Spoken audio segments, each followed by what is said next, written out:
I decided to surprise my wife with dinner at her office, after she sent me a "I will be working late" text. And when I entered her office, I saw my wife and her boss kissing on her office desk. I left without a word, blocked all the cards and changed the locks. But then something happened that no one expected. I decided to surprise my wife with dinner at her office after she sent me a "I will be working late" text. And when I entered her office, I saw my wife and her boss kissing on her office desk. I left without a word, blocked all the cards, and changed the locks. But then something happened that no one expected. My name is Jayden Reed, and let me tell you something about good intentions. They're like GPS directions that lead you straight into a damn brick wall. You think you're being smart, taking the scenic route, only to end up somewhere you never wanted to be in the first place. But I'm getting ahead of myself here. It was a Tuesday night, which should have been my first red flag because nothing good ever happens on a Tuesday. Mondays suck so bad that you expect them to kick you in the teeth. But Tuesdays, they sneak up on you like a passive-aggressive roommate who eats your leftovers and leaves the empty container in the fridge just to mess with your head. I've been slaving away in the kitchen for 2 hours. And I mean actually slaving, not that half-hearted throw some frozen pizza in the oven nonsense that most guys my age call cooking. No, I went full Gordon Ramsay on this meal, minus the British accent and the creative use of profanity. Lemon herb salmon with this fancy marinade I'd found on some cooking blog that promised it would transport your taste buds to the Mediterranean. Garlic rice that smelled so good it could probably cure depression. And green beans that I'd actually trimmed by hand like some kind of domestic god. The whole kitchen smelled like a 5-star restaurant, and I was feeling pretty damn proud of myself. This was Cassidy's favorite meal, the same one I'd made for our second anniversary. Back when she still pretended to appreciate the effort I put into these things. Back when she'd actually show up to eat it while it was still warm. My phone buzzed with her text. "Working late again. Don't wait up. Sorry, babe. Red heart." Now, a smarter man might have taken that text at face value, wrapped up the salmon, and called it a night. But apparently, I'd left my common sense in my other pants because instead of being reasonable, I had what I can only describe as a moment of pure, unadulterated stupidity disguised as romantic gesture. Why not surprise her at the office? I thought to myself, like some kind of romantic comedy protagonist who clearly hadn't read the script all the way through. She's been working so hard lately, she probably hasn't even eaten. I'll be the thoughtful husband who brings dinner to his overworked wife. God, I was such an idiot. I packed everything up in those fancy containers we'd gotten as wedding gifts, the ones we'd never actually used because we were always too busy or too tired or too whatever to eat meals that required actual dishes. The salmon went into the big glass container, the rice into the medium one, and the green beans into the small one, all arranged in a paper bag like I was running some kind of gourmet delivery service. The drive across town gave me plenty of time to rehearse my surprise entrance. I'd walk in with this amazing dinner. She'd look up from her computer with those tired eyes and her whole face would light up. She'd probably tear up a little, the good kind of tears, not the "why are you like this" tears I'd been seeing more often lately. We'd eat together in her office. She'd tell me about whatever project was keeping her so busy. And for once in the past 6 months, we'd actually connect like we used to. Yeah, that's not how it went down. Her office building was one of those sleek glass towers that screams, "We make more money than you," from every reflective surface. I'd been there maybe 3 times in the 2 years she'd worked there, and each time I felt like I needed a permission slip just to breathe the air. The security guard knew me by now. Nice guy named Frank who always asked about my carpentry work and actually listened to the answers. "Evening, Mr. Reed," Frank said as I signed in. "Mrs. Reed still upstairs. Working late again, huh?" "You know how it is," I replied, holding up the bag. "Thought I'd bring her some dinner." Frank smiled. "She's lucky to have you. Elevators to your right." The elevator ride up to the 14th floor felt longer than usual. Probably because I was bouncing on my heels like a kid on Christmas morning. The numbers ticked by, 8, 9, 10, and I kept adjusting the bag, making sure everything was still warm, still perfect. 14. Ding. The hallway was mostly dark except for the emergency lighting and the soft glow coming from under a few office doors. Cassidy's office was at the end of the hall, corner office with her name on a fancy brass nameplate that had cost more than most people's monthly grocery budget. I could see light spilling out from under her door. Could hear voices, her voice and someone else's. Probably a conference call, I thought. She'd been having a lot of those lately. I didn't knock. Why would I? I was her husband bringing her favorite meal. I had every right to walk into my wife's office, especially when she was working late and probably hadn't eaten anything since her morning coffee and whatever sad desk salad she'd grabbed for lunch. I turned the handle and pushed the door open with my shoulder, already smiling, already preparing my surprise voice. And that's when my entire world decided to pack up and move to a different zip code. There she was, my wife, Cassidy Reed, who wore my ring and shared my last name, and had promised to love, honor, and cherish me until death do us part. She was on her desk, not sitting at it, but actually on it, like it was furniture built for a completely different purpose. Her skirt was hiked up, her blouse was half unbuttoned, and her legs were wrapped around Martin Direl, her boss. Martin freaking Direl, the guy who looked like he'd stepped out of a men's cologne ad and probably spent more on hair products than I made in a month. His hands were on her waist, gripping her like she was something he owned, and her hands were tangled in his perfectly styled hair while their mouths were locked together in the kind of kiss that definitely wasn't discussing quarterly reports. The bag slipped from my fingers. I didn't hear it hit the floor. Didn't hear the containers rattle. Didn't hear anything except the sound of my own heart trying to hammer its way out of my chest. Time did that weird thing where it stretches and compresses all at once. I was standing there for an eternity and no time at all. Neither of them saw me. They were too busy being the worst kind of cliché, too caught up in their little office romance to notice that the guy who'd been paying half of her car payment and all of the mortgage had just walked in on their private meeting. I didn't speak. What was I supposed to say? Excuse me? You're sitting on my wife. Sorry to interrupt, but I brought dinner. Hey honey, how was your day? Instead, I did the only thing that made sense in that moment of complete senselessness. I turned around, walked out, and pulled the door shut behind me with the kind of quiet precision that comes from years of trying not to wake someone up when you come home late. The walk back to the elevator felt like swimming through concrete. My legs moved, but I couldn't feel them. The elevator arrived. The doors opened. I got in. Frank said something to me on the way out, but it sounded like he was talking through water. I got in my truck, started the engine, and drove home through the same streets I'd driven 20 minutes earlier when I was still stupid enough to think that bringing your wife dinner was a romantic gesture instead of the setup for the worst punchline of your life. You know what they don't tell you about having your life implode?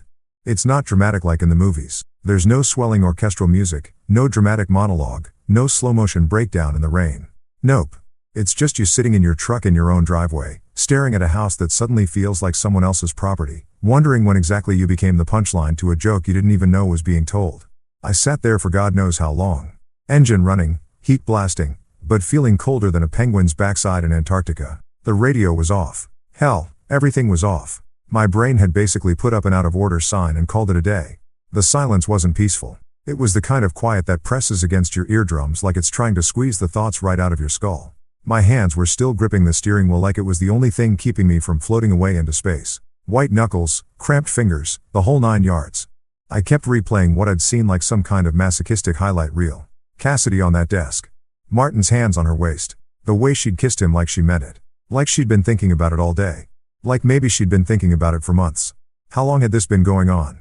That was the question that kept circling my brain like a vulture. Was this the first time? The 10th? Had they been planning this? Or was it some spur-of-the-moment thing that just happened to coincide with me deciding to play the devoted husband? And more importantly, how the hell had I been so blind? All those late nights, all those work emergencies, all those times she'd come home and gone straight to the shower, claiming she needed to wash off the stress of the day. Jesus Christ, I'd been living with a stranger for months and never even noticed. But here's the thing about rock bottom. Once you hit it, you've got 2 choices. You can lie there and let it crush you, or you can use it as a foundation to build something better. And sitting in that driveway feeling sorry for myself wasn't going to change the fact that my wife was probably still wrapped around her boss like a cheap suit. So, I did what any reasonable man would do in this situation. I went full nuclear. First stop, online banking. Thank God for smartphones and mobile apps because I was about to become the most efficient scorned husband in the history of scorned husbands. Every joint account we had, checking, savings, that little emergency fund we'd been building for our someday vacation to Europe, I transferred it all into my personal account, the one she'd never had access to because, ironically, I'd wanted to keep some financial independence. Funny how that worked out. Then came the credit cards. Oh, Cassidy loved those credit cards. Loved them like they were personal shopping assistants paid to make her happy. Well, guess what? Shopping spree's over, sweetheart. Every card she had access to, canceled faster than you could say adultery. The joint cards, the ones where I'd added her as an authorized user. Even that stupid store card she'd talked me into getting because it would save us money on home goods. All of them gone. My phone kept buzzing with confirmation texts and emails. Your card ending in 47.82 has been successfully canceled.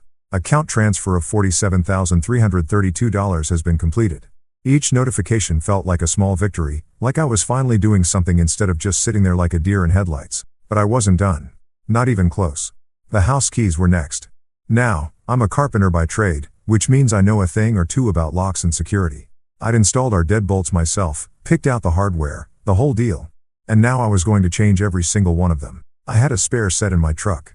Always keep backup hardware when you're in the trades. And within 30 minutes, every lock on our house had been rekeyed. Then came the digital stuff. Email accounts, Netflix passwords, Spotify, Amazon Prime, that meal delivery service she was always using. I changed every single password on every single account that had my name or my credit card attached to it. She'd been locked out of our digital life as thoroughly as she'd been locked out of our physical one. My phone started ringing. Cassidy. I watched it buzz on the dashboard. Her contact photo, some selfie we'd taken last Christmas where we both looked happy and in love, lighting up the screen. I let it go to voicemail. It rang again. And again. By the fourth call, I just turned the damn thing off. That's when I realized I couldn't stay here. Not tonight. Maybe not ever. This house, our house, suddenly felt like a crime scene. Every room held memories that had just been poisoned. Every piece of furniture was a reminder of a life that had apparently been a lie. I needed space to think, space to breathe, space to figure out what the hell came next. Tyson, my best friend since college, the guy who'd been my best man, the one person who'd always told me the truth, even when I didn't want to hear it. If anyone would understand this situation, it would be him. More importantly, if anyone would let me crash on their couch without asking 20 questions, it would be him. I pulled out my phone and sent him a text. I'm coming over. Don't ask questions. His response came back in less than a minute. Doors open, beers cold. God, I love that guy. I went inside just long enough to pack a bag. Clothes for a few days, toiletries, my laptop, some work tools in case I needed the distraction. The house felt different now, like it belonged to someone else. Every photo on the walls, every little decorative touch Cassidy had added, it all looked fake now, like props in a play I'd been performing in without realizing it. I left my wedding ring on the kitchen counter, right next to the coffee maker she used every morning, where she'd be sure to see it. No note, no explanation. Just the ring sitting there like a period at the end of a sentence. Then I walked out of that house, threw my bag in the truck, and drove away without looking back. Not once. Because sometimes the best thing you can do is know when the show's over, even if you're the last one to realize you were never the star.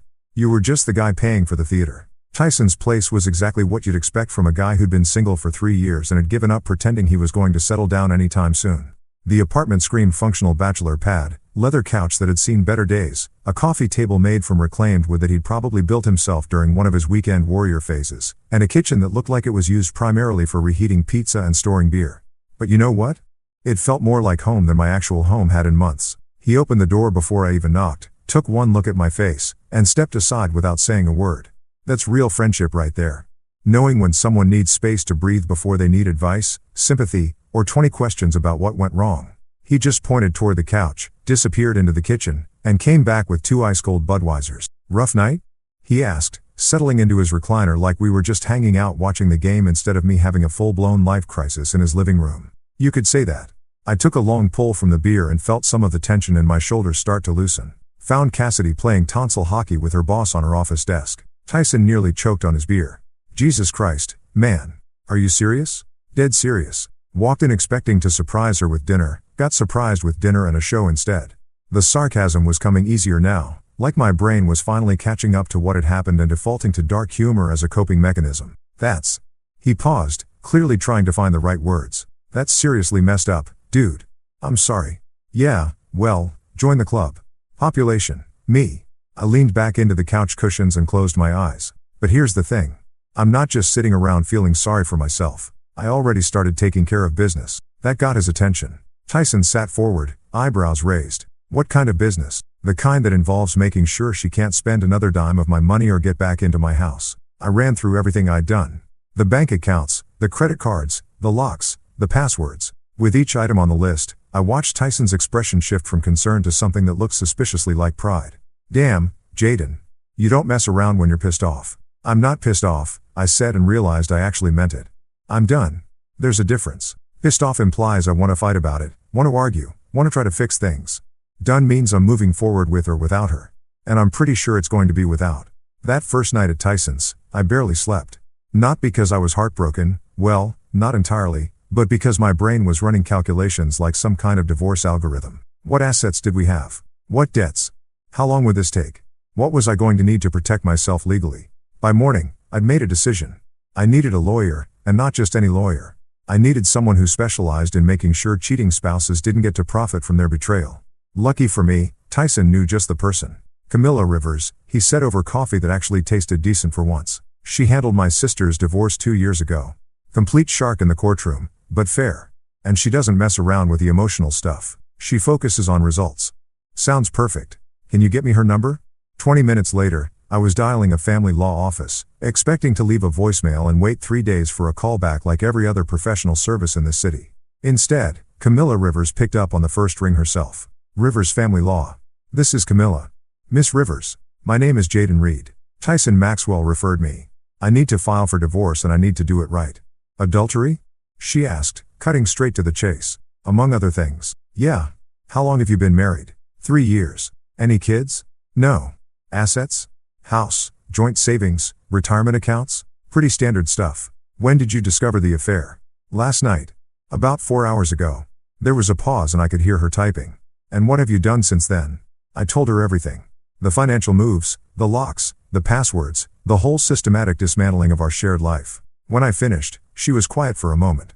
Mr. Reed, in 20 years of family law, I can count on one hand the number of clients who've shown this level of strategic thinking in the first 24 hours. Most people spend weeks crying into their coffee and making emotional decisions that hurt their case later. I'm not most people. No, you're not. And that's going to work in your favor. Can you be here at 2 o'clock today? I'll be there. Good. Bring everything. Bank statements, credit card records, mortgage documents, any evidence of the affair. We're going to make sure this divorce is clean, quick, and heavily weighted in your favor. What about her? Won't she fight back? Camilla's laugh was sharp and confident. Mr. Reed, emotion doesn't win cases. Paper does. Documentation, evidence, financial records. That's what matters in a courtroom. And from what you've told me, you've got plenty of paper, and she's got plenty of explaining to do. One more thing, I said. I want this handled quietly. No drama, no public scenes. I just want out. Understood. We'll serve her professionally and proceed by the book. But make no mistake, quiet doesn't mean weak. We're going to protect you. I was making decisions instead of just reacting to Cassidy's choices. I wasn't waiting around for her to come home and explain. Wasn't hoping we could work things out. Wasn't even particularly interested in hearing her side of the story. Tyson came back from his morning run and found me sitting on his couch with my laptop, already working on organizing financial documents. How you feeling, man? Honestly? Better than I have in a long time. I looked up from the screen.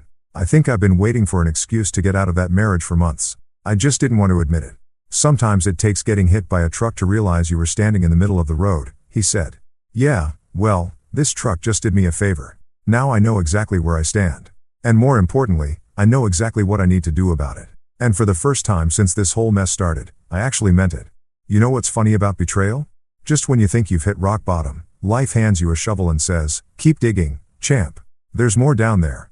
I've been staying at Tyson's for exactly 1 week, and I was finally starting to feel like I had some control over this situation. The lawyer was handling the paperwork. I'd successfully avoided all of Cassidy's increasingly desperate phone calls, and I was even sleeping through the night without waking up in a cold sweat.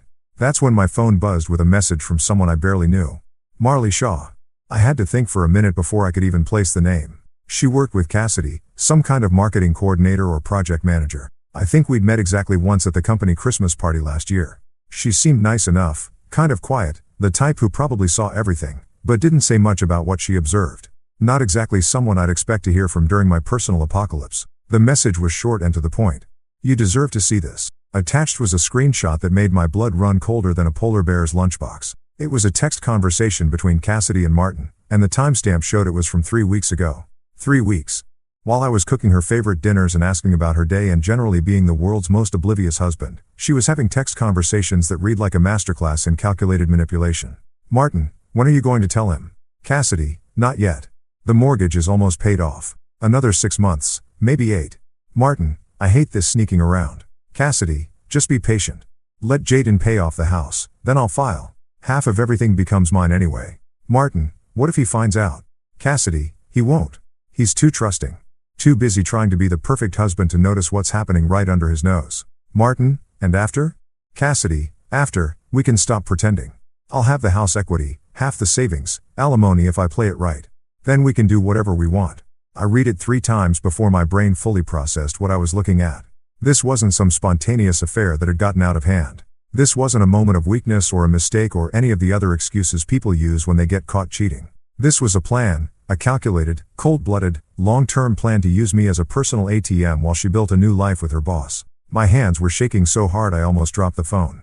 The betrayal I'd discovered a week ago suddenly felt like amateur hour compared to this. She hadn't just cheated on me. She'd been actively planning to financially ruin me while I paid for the privilege. Just let Jaden pay off the mortgage. Like I was some kind of useful idiot whose only purpose was to clear the debt so she could cash out. Too trusting. Too busy trying to be the perfect husband. Jesus Christ. She'd been laughing at me for months while I cooked her dinner and asked about her day and worried about why she seemed so distant lately. I forwarded the screenshot to Camilla Rivers before I even finished reading it the third time. Her response came back faster than a NASCAR pit crew. "This changes everything. Can you meet me in an hour?" Tyson took one look at my face when I showed him the screenshot and just shook his head. "Man, I thought she was just cheating. This is next level evil." "Yeah. Well, apparently I've been married to a sociopath for 3 years and never noticed." I was pacing around his living room like a caged animal, my brain trying to process the full scope of what I'd just learned. "How long do you think this has been going on? The planning, I mean. Based on this conversation?" "Months, maybe longer." Tyson was reading over the messages again, his expression getting darker with each line. "Dude, she was never planning to stay married to you. This whole thing was just a business transaction to her." That hit me like a punch to the gut. But it also explained so much. The distance I'd been feeling. The way she'd seemed more interested in her phone than in conversation. The way she'd stopped talking about future plans or vacation ideas or anything that extended beyond the next few months. She hadn't been having marital problems. She'd been executing an exit strategy. At Camilla's office, I felt like I was walking into mission control for the most important operation of my life. She had the screenshot printed out and spread across her desk alongside all the other documents we'd been gathering. "Mr. Reed, this is what we call a smoking gun," she said, tapping the printout with her pen. "Intent to defraud, premeditated financial manipulation, evidence of a conspiracy to commit adultery for financial gain. This doesn't just help your case. This decimates hers." What does this mean practically speaking? It means we're not just filing for divorce anymore. We're going after her for fraud. She used deception to maintain access to marital assets while planning to leave the marriage. That's textbook financial abuse. Camilla's smile was sharp enough to cut glass. In simple terms, she's not getting half of anything. If we play this right, she might be lucky to walk away with her car and her clothes. The house? The house she was planning to steal half of after you paid it off? She'll be lucky if she doesn't have to pay you damages. Camilla leaned back in her chair, looking like a lawyer who'd just been handed a case she couldn't lose. "This screenshot proves intent, Mr. Reed. She wasn't just cheating. She was running a long-term con game, and you were the mark." I sat there staring at the evidence of my wife's calculated betrayal. And you know what the weirdest part was? I wasn't even hurt anymore. I was just angry. Not the hot, explosive kind of angry that makes you do stupid things, but the cold, focused kind that makes you dangerous. "So, what's our next move?" "We document everything. Every conversation, every financial transaction, every piece of evidence that shows this was premeditated. And then we serve her with papers that will make her realize she picked the wrong guy to scam." "How long will this take? With evidence like this?" "Not long." "And Mr. Reed?" Camilla looked up from her notes with something that might have been respect. "I've been doing this for 20 years. I've seen a lot of cheating spouses, but I've never seen someone document their own fraud this thoroughly. She basically wrote our case for us." As I walked out of that office, I realized something had fundamentally changed. I wasn't the betrayed husband anymore trying to figure out where his marriage went wrong.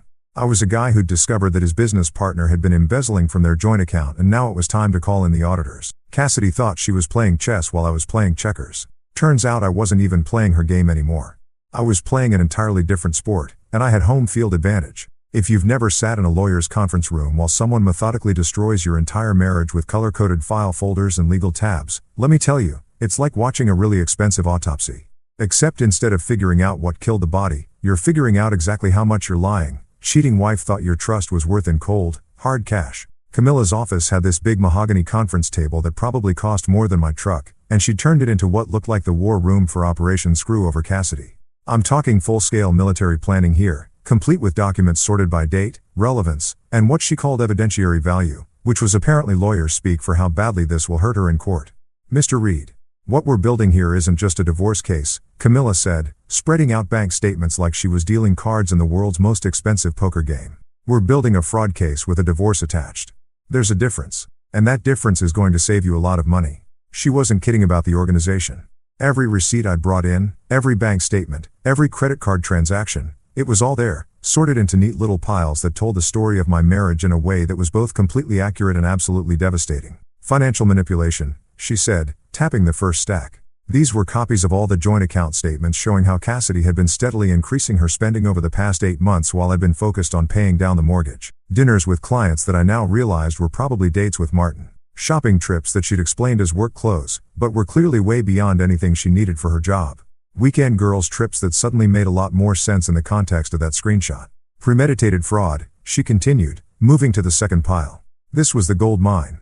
Copies of all the text messages Marley had sent me, printed out and highlighted like evidence in a murder trial. Which in a way I guess it was. The murder of my marriage with Cassidy, holding the smoking gun, and a detailed confession. Intent to deceive, she said, indicating the third stack. This was documentation of all the lies. The late nights at work that I'd now confirmed with Marley were actually dinner dates. The work conferences that didn't exist, the overtime payments that had never shown up in our joint account because she'd been depositing them into a personal account I didn't even know existed. But the fourth pile was my personal favorite. Intent to commit theft. This was where Camilla had calculated exactly how much money Cassidy had been planning to steal from me through her little pay off the mortgage then divorce him scheme. Turns out, if her plan had worked, she would have walked away with roughly $180,000 in house equity plus half of our savings plus potential alimony. All while I got to keep the debt and the betrayal. She essentially treated your marriage like a business investment, Camilla explained, pulling out a calculator that probably had more computing power than the space shuttle. She put in 3 years of fake affection and got access to your income, your credit, and your assets. Then she planned to cash out at maximum value while leaving you with minimum return. Jesus Christ, I muttered, staring at the numbers. I've been married to a con artist. A particularly stupid con artist, Camilla corrected. Smart criminals don't document their crimes in text messages. But lucky for us, your wife apparently thought she was smarter than everyone else in the room. That's when she pulled out what she called the nuclear option, a thick folder labeled counterclaims and asset recovery. This wasn't just about preventing Cassidy from stealing from me. This was about making her pay for what she'd already taken. We're going after her for fraudulent conversion, Camilla explained, flipping through pages that might as well have been written in ancient Greek for all I understood them. Every dollar she spent on her affair, every lie she told to access marital funds, every deceptive action she took, we're treating it as theft and demanding restitution. Can we actually do that? Mr. Reed? She stole from you. She just did it with your own credit cards instead of breaking into your house. Theft is theft, whether it's committed by a stranger or a spouse. Her smile was the kind of expression that probably made opposing lawyers wake up in cold sweats. Plus, we have something most fraud cases don't have. A written confession of intent. She was right. That screenshot wasn't just evidence of an affair. It was Cassidy literally admitting that she was using me to pay off the house so she could steal half of it. In legal terms, that was apparently like robbing a bank and then mailing the police a detailed plan of how you were going to rob the bank. So, what happens next? Next, we file not just for divorce, but for fraud, breach of fiduciary duty, and intentional infliction of emotional distress. We're asking for full ownership of the house, reimbursement for all marital funds she misappropriated, and punitive damages for the fraudulent scheme. And if she fights it? Camilla held up the screenshot. With this, she can't fight it. The best she can hope for is that we don't pursue criminal charges for fraud. That stopped me cold. Criminal charges? What she did isn't just grounds for divorce, Mr. Reed. It's potentially criminal fraud. She used false pretenses to obtain and misuse marital assets with the intent to permanently deprive you of your property. That's textbook theft by deception. She paused, studying my expression. Now, we probably won't pursue criminal charges unless she forces our hand, but the possibility gives us significant leverage in negotiations. I sat back in my chair trying to process the scope of what we were doing. A week ago, I thought I was just a guy whose wife was cheating on him. Now I was apparently the victim of an elaborate financial crime that could send my wife to prison if we decided to push it that far. There's one more thing, Camilla said, pulling out a final document. We need to discuss your emotional state. Courts take intentional infliction of emotional distress seriously, especially when it's this calculated. The fact that she planned this betrayal for months, used your trust against you, and documented her intent to defraud you, that's not just adultery. That's psychological torture. I'm not looking for sympathy money, I said. This isn't sympathy money. This is holding her accountable for the full scope of what she did to you. She didn't just cheat, Mr. Reed. She systematically destroyed your ability to trust, your financial security, and your emotional well-being as part of a calculated plan to steal from you. That has value, and she needs to pay for it.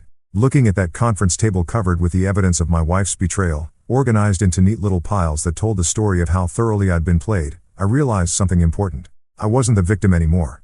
I was the plaintiff. And apparently, I had one hell of a case. You know what's hilarious about people who get caught red-handed?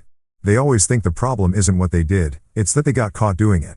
Like somehow, if they can just explain themselves well enough, reality will magically rearrange itself to make their betrayal seem reasonable. Cassidy apparently got the memo that I'd gone full nuclear on our marriage because my phone started buzzing like a hornet's nest about 2 days after Camilla filed the papers. And I mean buzzing constantly. Texts, calls, voicemails, even a couple of emails to accounts I'd forgotten she had access to. It was like watching someone try to put out a house fire with a squirt gun. Desperate, pathetic, and absolutely doomed to fail. The first wave was pure panic mode. Jaden, please call me. We need to talk. I can explain everything. This isn't what you think. Please don't do this to us. Classic Cheater Playbook, Chapter 1. deny, deflect, and hope your victim is stupid enough to believe that what they saw with their own eyes was somehow a misunderstanding. I didn't respond. Camilla had been crystal clear about that. Silence is your strongest weapon, she'd said. Every word you say to her can potentially be used against you. Every word she says to you can potentially be used against her. Let her panic. Let her make mistakes. Let her dig her own grave with increasingly desperate messages. And boy, did she ever dig. By day 3, the messages shifted from panic to bargaining. I know you're hurt, but we can work through this. What we had was real, Jaden. Don't throw it all away over one mistake. I'll quit my job. I'll do whatever it takes. One mistake. Like 3 months of planning to defraud me was just an oopsie. Like accidentally putting salt in the coffee instead of sugar. But here's where it got really interesting. Martin started texting me, too. Because apparently when your affair partner's husband discovers your little scheme and lawyers up, the natural response is to reach out personally and try to smooth things over like you're all adults who can work this out over a beer. Jaden, I want you to know that what happened between Cassidy and me wasn't planned. It just happened. Right. It just happened for months with detailed text conversations about timing and financial strategy. Completely spontaneous, I'm sure. I never meant for anyone to get hurt. Ah yes, the classic I'm sorry you're upset that I deliberately hurt you non-apology. This guy was really hitting all the greatest hits of corporate damage control. I think we should meet and talk this through like men. Like men. As if there was some kind of masculine honor in sitting down with the guy who'd been banging your wife while she plotted to steal your house. As if this was some kind of gentleman's disagreement that could be resolved with a firm handshake and a mutual understanding. The best part? He actually suggested we meet at a coffee shop to clear the air. Yeah, let me just pencil in a nice chat with my wife's affair partner right between my therapy session and my meeting with the fraud investigator. I'm sure that'll go great. I showed all the messages to Tyson, who read them with the kind of expression you'd have while watching someone step on rakes in their own backyard. Dude, they have no idea how screwed they are, do they? Not a clue, I said. They think this is relationship drama. They don't realize it's a criminal investigation waiting to happen. By the end of the first week, the messages had shifted again. This time to anger, which was actually refreshing because at least it was honest. You're being vindictive. This is excessive. You're destroying my career over a mistake. I never thought you were this cruel. Cruel? That was rich coming from someone who'd spent months planning to financially ruin me while I cooked her dinner and asked about her day. But that's the thing about people who think they're smarter than everyone else. They genuinely believe that getting caught is unfair, like they deserve to get away with it because they'd put so much effort into the planning. The voicemails were even better. Cassidy crying, begging, explaining that she'd just been confused and scared about our future. Martin leaving these weird formal messages that sounded like he was reading from a script his own lawyer had probably written. I want to clarify that any relationship between Cassidy and myself was never intended to harm your marriage. Like marriage is some kind of third party that can be injured independently of the people in it. Like he'd accidentally rear-ended my marriage in a parking lot instead of deliberately planning to steal half my assets while screwing my wife on her office desk. But the messages that really got to me were the ones where Cassidy tried to rewrite history. You know, our marriage hasn't been good for months. We've been growing apart anyway. I was going to talk to you about counseling. Suddenly, our entire relationship was retroactively terrible, and her affair was somehow a reasonable response to problems I didn't even know we had. That's when I realized something important. She actually believed this stuff. She'd rewritten our entire marriage in her head to justify what she'd done. And now she was genuinely confused about why I wasn't going along with her revised version of events. In her mind, she wasn't a scheming adulteress who'd planned to defraud me. She was a woman trapped in an unhappy marriage who'd found solace in the arms of another man. The cognitive dissonance was actually impressive. She'd managed to convince herself that planning to steal half my house after I paid it off was somehow morally superior to just asking for a divorce up front.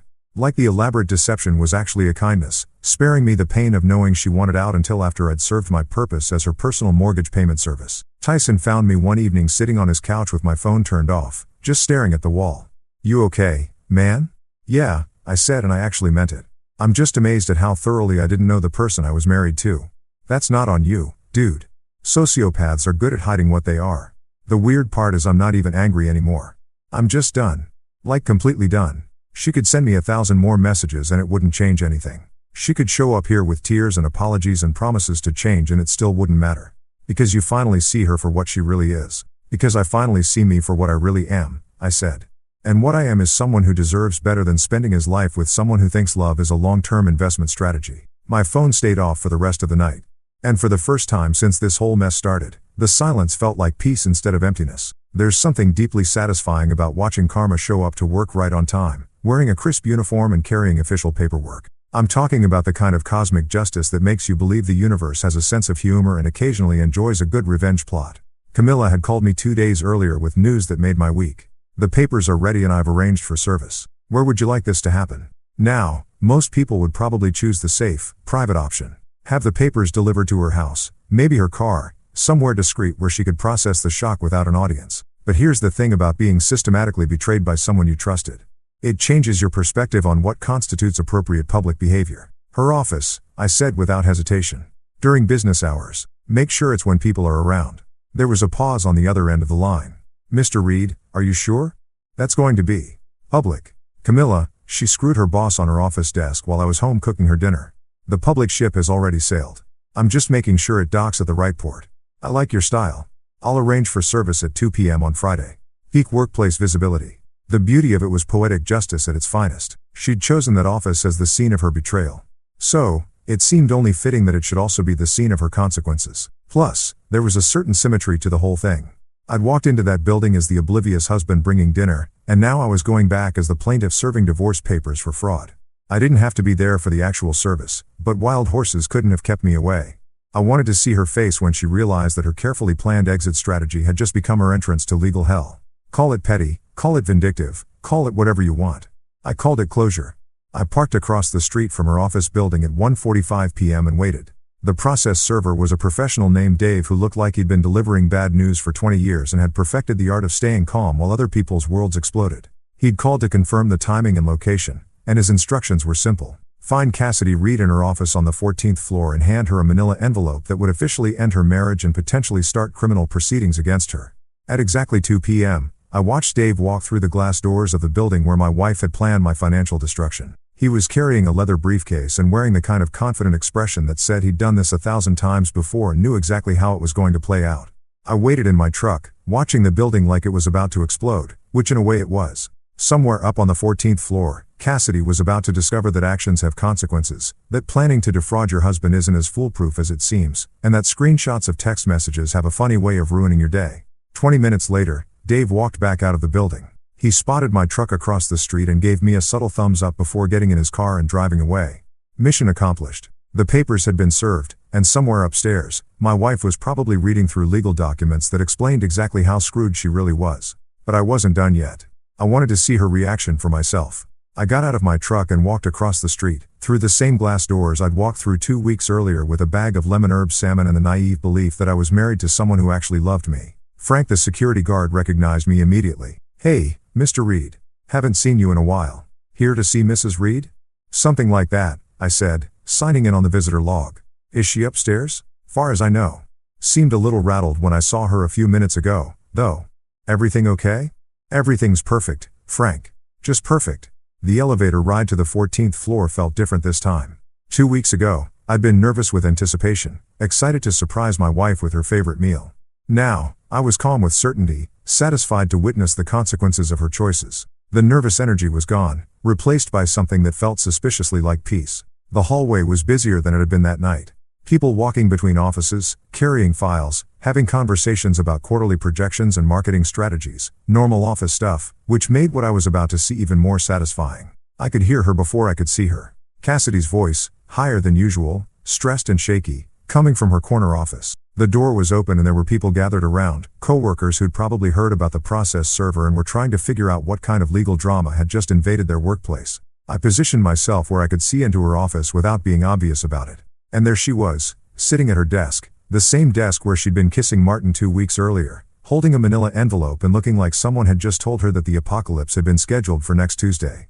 Her face was pale, her hands were shaking, and she kept reading through the papers like she couldn't quite believe what she was seeing, which made sense because what she was seeing was a lawsuit that demanded not just a divorce, but financial restitution for fraud, punitive damages for intentional infliction of emotional distress, and a detailed accounting of every dollar she'd spent on her affair. Martin was there too, standing behind her desk with the kind of expression that suggested he was finally beginning to understand that sleeping with a married woman wasn't just morally questionable, it was potentially legally expensive. He kept looking over her shoulder at the papers, and I could practically see the moment when he realized that his name was mentioned in several of the legal documents as a co-conspirator in the fraud scheme. "What does this mean?" I heard him ask, his voice tight with barely controlled panic. "It means we're screwed, Martin," Cassidy replied, her voice breaking slightly. "It means he knows everything." And that's when she looked up from the papers and saw me standing in the hallway, watching her world collapse in real time. Our eyes met across the busy office space, and for a moment, everything else faded away. It was just her and me, the woman who'd planned to destroy my life and the man who'd beaten her to the punch. I didn't say anything. I didn't need to. I just stood there for a few seconds, let her see that I was calm and controlled and completely unbroken by what she'd done to me. Then I smiled. Not a cruel smile, not an angry smile, just the satisfied smile of someone who'd finally gotten the justice he deserved. Then I turned around, walked back to the elevator, and left her to explain to her coworkers why a process server had just delivered legal papers that accused her of running a months-long fraud scheme against her own husband. I left her to figure out how to tell Martin that their affair wasn't just career suicide. It was potentially criminal conspiracy. I left her to deal with the consequences of thinking she was smarter than the guy who'd been cooking her dinner while she planned to steal his house. And I walked out of that building for the second time. But this time, I was walking toward my future instead of away from my past. You know what's weird about selling a house? It's not just the financial transaction or the paperwork or even the stress of finding buyers who won't lowball you into bankruptcy. It's the moment when you realize that what you thought was your home was actually just a building where you happen to store your stuff and your delusions about having a happy marriage. I'd made the decision 3 days after serving Cassidy the papers. I was sitting in Tyson's living room, scrolling through real estate listings on my laptop when it hit me like a ton of bricks wrapped in an eviction notice. I couldn't go back to that house. Not ever. Every room was contaminated with memories that had been retroactively poisoned by the truth about who I'd been married to. The kitchen where I'd cooked all those dinners while she texted her lover about exit strategies. The bedroom where we'd slept side by side while she planned to rob me blind.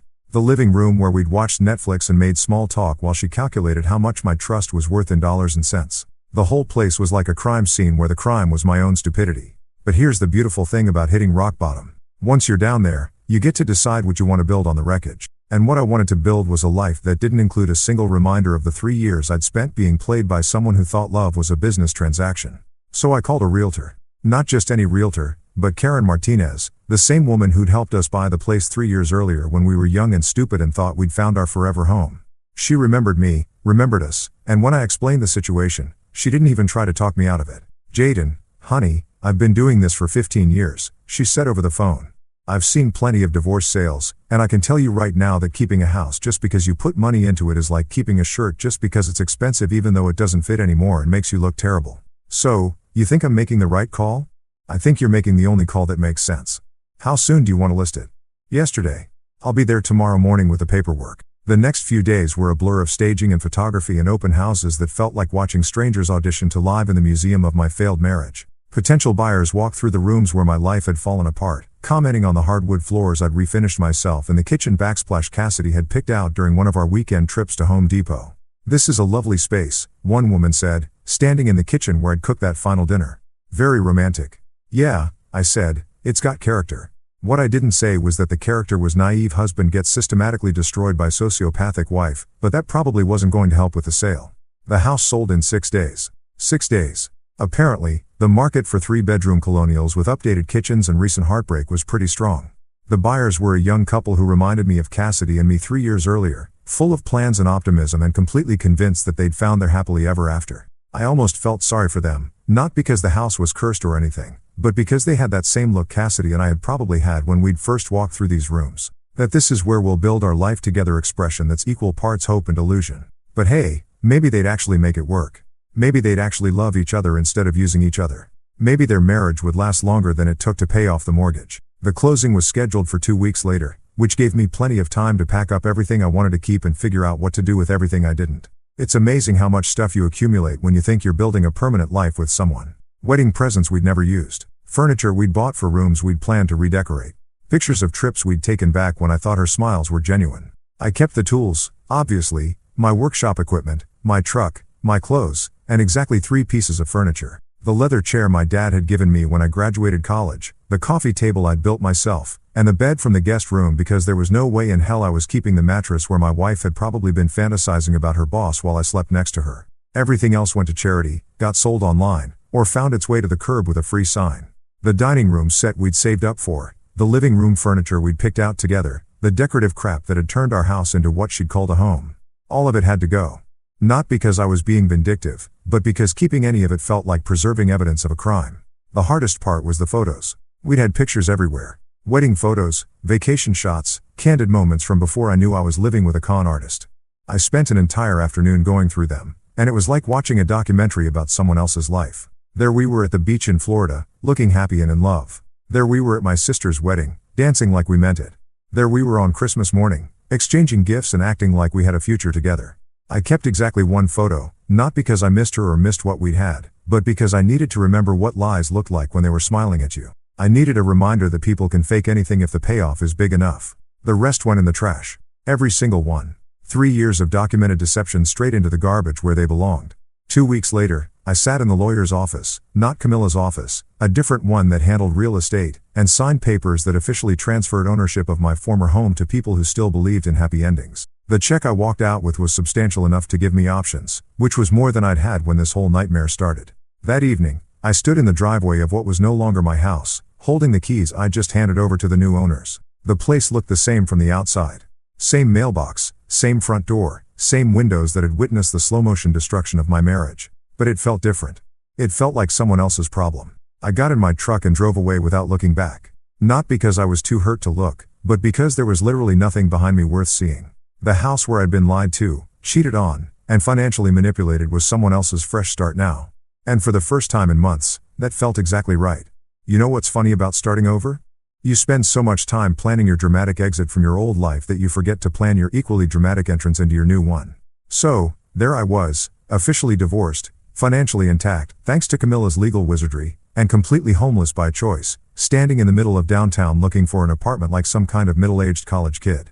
The loft I found wasn't what you'd call luxury living, but it had 3 things going for it. Exposed brick walls that reminded me why I liked working with my hands, huge windows that let in enough light to make the place feel optimistic instead of depressing, and rent that wouldn't require me to eat ramen noodles for the next 5 years. Oh, and it was directly above a coffee shop called Grind Coffee, which sounded like either a great convenience or a guaranteed way to develop a caffeine addiction that would make my divorce settlement look like pocket change. The building was one of those converted warehouses that developers love to market as urban loft living to people who want to feel artistic without actually having to be artists. The kind of place where you pay extra for the privilege of hearing your upstairs neighbor's every footstep and pretending that exposed ductwork is a design feature instead of a cost-cutting measure. But it was mine. No shared mortgage, no joint lease, no our place that came with emotional baggage and bitter memories. Just my name on the lease, my deposit, my choice. After 3 years of everything being ours, the concept of mine felt revolutionary. I'd been living there for exactly 2 weeks when I first met Sierra Thorne. And let me tell you, meeting someone new when you're fresh out of a marriage that ended with fraud charges is like trying to date with a giant neon sign over your head that says, "Recently betrayed. Handle with care." I was coming down the stairs with a bag of garbage, because apparently one of the joys of loft living is carrying your trash down 3 flights of stairs to reach the dumpster, when I nearly collided with a woman carrying what looked like 50 pounds of coffee beans. "Whoa, sorry," I said, stepping aside to let her pass. "Didn't see you there." "No worries," she replied, shifting the bag to get a better grip. These stairs are a death trap when you're carrying anything heavier than a paperclip. That's when I actually looked at her instead of just noticing her as an obstacle between me and the dumpster. Sierra was probably in her early 30s with the kind of practical beauty that didn't need makeup to be noticeable. She had shoulder-length brown hair that looked like she'd run her fingers through it and the kind of easy smile that made you want to smile back without thinking about it. "You must be the new tenant," she said, setting the coffee bag down for a moment. "I'm Sierra. I run the cafe downstairs." "Jaden," I said, extending my hand. "And yeah, just moved in a couple weeks ago. Sorry about the noise. I'm still figuring out which floorboards creak. Trust me, after 2 years of running a coffee shop, I sleep through everything, including the espresso machine directly below my apartment." She paused, tilting her head slightly. "Wait, are you the guy who's been ordering black coffee every morning at exactly 7:15? Guilty as charged. Is that a problem?" "Not at all. I was just impressed by the consistency. Most people's coffee habits are chaos, but you're like clockwork." She picked up the coffee bag again. "Although I have to ask, black coffee? No cream, no sugar, no fancy flavoring? I like things simple these days." Something in my tone must have suggested that there was a story behind that statement because she gave me a look that was part curiosity and part understanding. Fair enough. Simple's underrated. That should have been the end of the conversation. Polite neighbor small talk, exchange of names, everyone goes about their business. But Sierra didn't seem to be in a hurry to end the interaction. And honestly, neither was I. It had been weeks since I'd had a conversation with someone who didn't know about my recent divorce, didn't want to discuss legal strategy, and wasn't trying to fix my life with unsolicited advice. "So, what do you do?" she asked. "Besides drink black coffee with military precision. I'm a carpenter, mostly custom cabinets, built-ins, that sort of thing." "You?" "Coffee shop owner obviously, but I also do some freelance graphic design when the cafe's slow." Keeps the creative side of my brain from atrophying. She gestured toward the building. This place used to be a textile factory back in the day.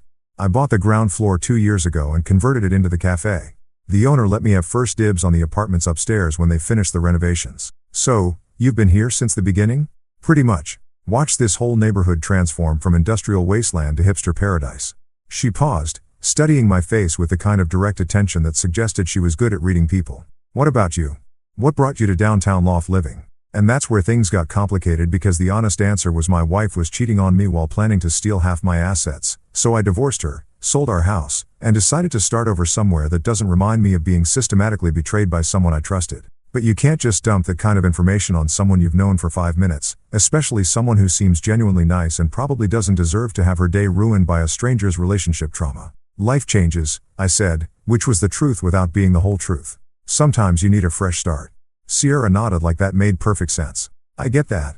I moved here after my last relationship ended. Sometimes geography is the best therapy. There was something in the way she said it that suggested she understood more than she was letting on.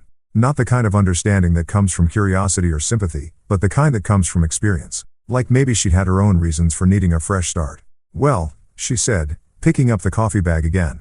If you ever get tired of black coffee, come down and try something with more personality. I make a mean maple bourbon latte that might change your mind about simple being better. I'll think about it, I said, and realized I actually meant it. Good.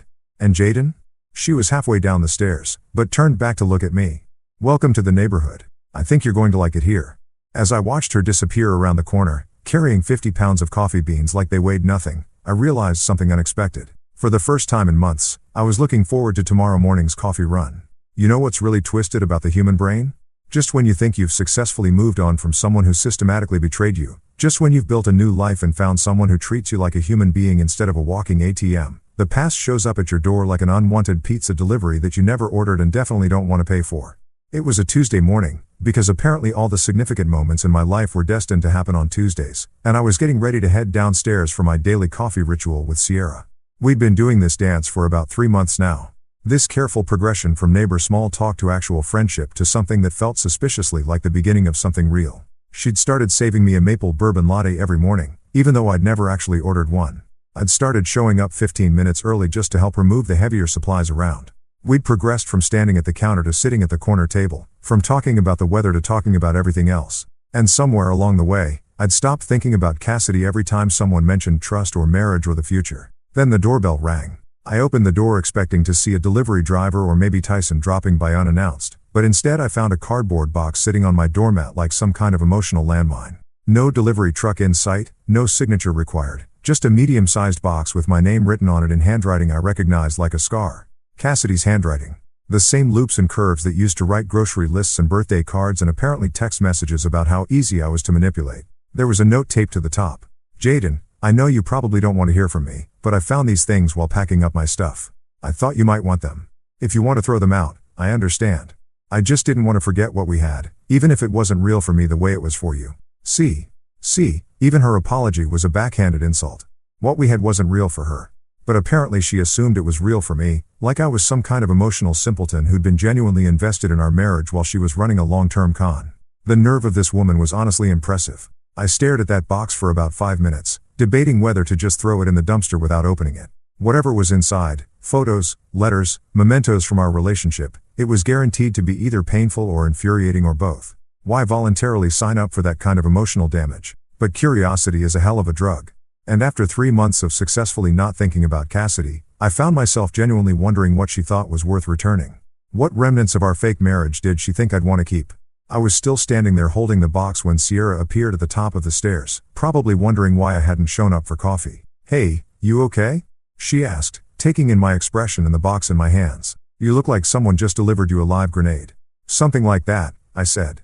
My ex-wife sent me a box of stuff from our marriage. I'm trying to decide whether opening it qualifies as self-harm or closure. Sierra had heard the basic outline of my divorce story over the past few months. Not the gory details about fraud and manipulation, but enough to understand that my marriage had ended badly and that my ex-wife was, in Sierra's words, a piece of work who didn't deserve you. You want some company while you decide? She asked. I can make us some coffee and provide moral support/voice of reason. You don't have to do that. It's probably going to be weird and depressing. Jaden, I've been divorced, too. I know what it's like to get unexpected packages from your past. She smiled, but there was something serious in her eyes. Sometimes it helps to have someone else there to remind you that whatever's in that box, it's just stuff. It can't actually hurt you unless you let it. So, that's how I ended up sitting on my couch with Sierra, drinking maple bourbon lattes at 10 o'clock in the morning while preparing to excavate the remains of my failed marriage. If someone had told me 6 months ago that this would be my life, I probably would have checked them into a mental health facility. I opened the box slowly, like it might contain something explosive, which emotionally speaking, it probably did. The first thing I saw was photos, lots of them. Wedding pictures, vacation shots, random candid moments from 3 years of documented lies. There we were at the beach in Mexico looking happy and in love. There we were at my nephew's birthday party playing the part of the perfect couple. There we were on our first anniversary exchanging gifts and acting like we had a future together. Looking at these photos now was like watching a movie where you know the twist ending. Every smile looked fake. Every tender moment felt calculated. Every expression of love seemed like an Academy Award-worthy performance in the category of Best Actress in a long-term deception. Wow, Sierra said, looking over my shoulder at a photo of Cassidy and me at some work party. She's beautiful. Yeah, she is. Too bad her personality is uglier than a mud fence. Sierra laughed. That's the spirit. What else is in there? Letters, cards I'd written her for birthdays and anniversaries. A ticket stub from the first movie we'd seen together. A pressed flower from some romantic dinner I'd planned. All the little mementos that people collect when they think they're building something permanent instead of being systematically dismantled by someone who thinks love is a business transaction. At the bottom of the box was a letter addressed to me. Not a note like the one taped to the outside, but an actual letter, multiple pages sealed in an envelope. You don't have to read that, Sierra said quietly. Not today.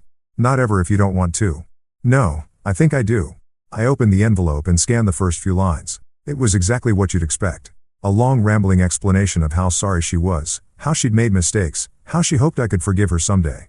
The same self-serving nonsense she'd been texting me for weeks after I served her the papers. But here's the thing about closure. It's not about forgiveness or understanding or even moving on. It's about finally seeing something clearly for what it really is. And what I saw looking at that box of memories and reading that letter was the complete and total absence of anything worth keeping. These weren't mementos of a real relationship. They were props from an elaborate performance that I'd been too trusting to recognize as fiction. The photos showed moments that had felt real to me, but were just acting exercises for her. The letters I'd written were genuine expressions of love sent to someone who was calculating their monetary value. You know what's funny? I said to Sierra, closing the letter without finishing it. I thought this would hurt more. What do you mean? I thought seeing all this stuff would make me sad or angry or nostalgic or something, but it doesn't. It just looks like evidence from someone else's life. I picked up one photo, a selfie we'd taken on Christmas morning.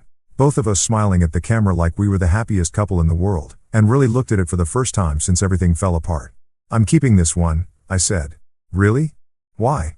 Because I need to remember what a lie looks like when it's smiling at you. I need to remember that people can fake anything if the payoff is big enough. I put the photo aside and started putting everything else back in the box. The rest of this can go in the trash. Are you sure?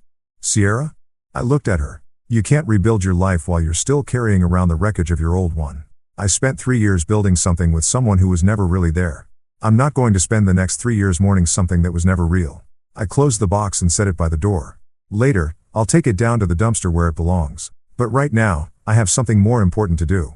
Wait here, I told Sierra and went to my workshop. I came back with a small wooden box I'd been working on for the past month. It was made from reclaimed barnwood with dovetailed joints and a brass latch. The kind of craftsmanship that takes time and patience and genuine care. What's this? Sierra asked. This is for the things that actually matter, I said, opening the box to show her what was inside. The lease to this apartment, the business cards from my new clients, a photo of me and Tyson from last weekend, the receipt from our first real date last week. Sierra smiled, understanding immediately. You're starting a new collection. I'm starting a new life. And this time, I'm only keeping the real stuff. I handed her the box. This is yours if you want it. For all the moments we're going to build together, the real ones. She took the box and held it like it was made of something precious, which I guess it was. It was made of hope and trust, and the kind of faith that's only possible after you've learned the difference between what's real and what's performance. This time, I said, we build something that lasts. And looking at Sierra holding that box and smiling at me like I was someone worth building a future with, I finally believed it was possible.